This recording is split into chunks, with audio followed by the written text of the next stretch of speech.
the business community in South Africa is one of the largest, actually, if not the largest in Africa.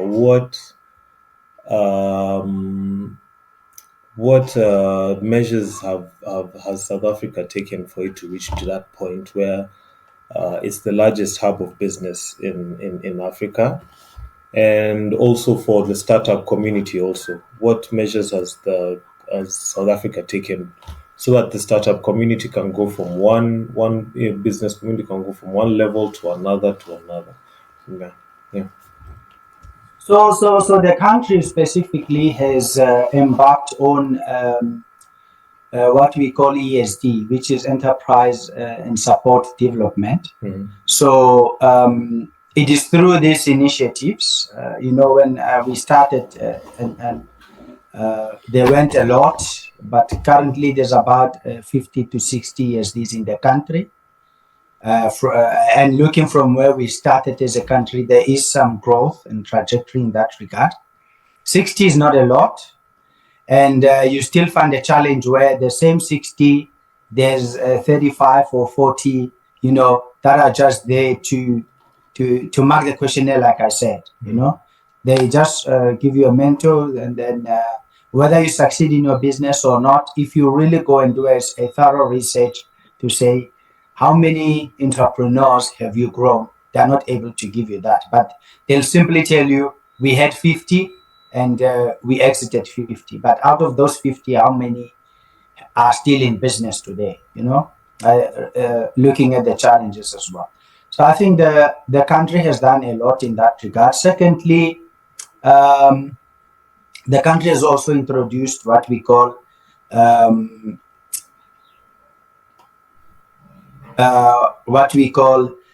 triple BEE. So this triple BEE is the thing that makes us as Black people, because obviously they are only concentrating on Black people. They say Black people must be given opportunities. The platforms should be there, but specifically for Black people. So those are the kind of initiatives that the country is having, And at any given opportunity, if you grow as an entrepreneur, you do find yourself having to meet the president of the country, and shaking hands with those important people, and through that, then they open doors, for us to be able to tackle those kind of things. Yeah, amazing. So could you share a bit of your approach to identifying individual strengths and personal calling, and now you strategize to harness for optimal performance? Okay, so in order for us to take that journey, right, there are a few things that we look at. Because of time, then I'll share the most important ones. I think it's important to do sort of a self-reflection. And through this process of self-reflection in mentoring, what we do there, we allow the individual to identify their passions, their interests, their values, and their skills, where they are currently, in order to transition to whatever that they are dreaming about, right? So we call it a dream map. So through that, then a person is able to say, this is where I am, and this is what I'm dreaming to become. And then that's the first thing that we look at. Secondly, we look at individual strengths. So there's a tool that we use. It's called a Goal App Strengths. Then the person then goes and do the assessment for them to check if they are compatible with strengths, and then we then push those strengths for the person to become confident on them, right? So it's an assessment. So obviously it's even available if you go on Google and search Goal Strengths Assessment.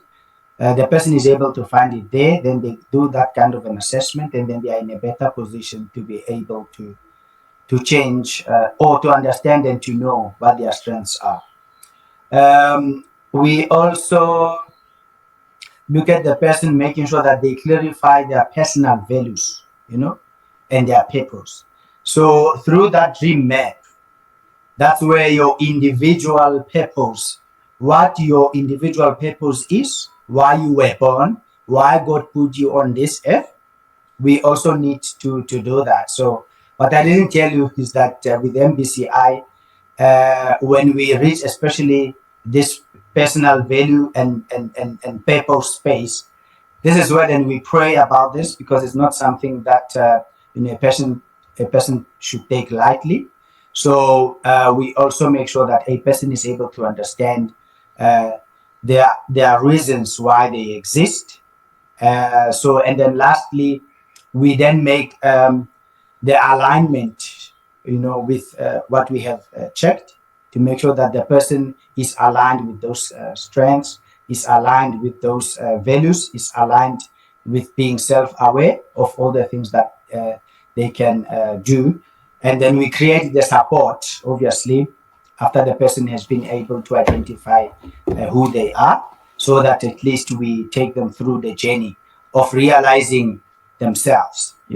What I didn't even share with you is that when I did my assessments, at the end of the mentoring, in 6-8 months, I didn't know that I could also write books.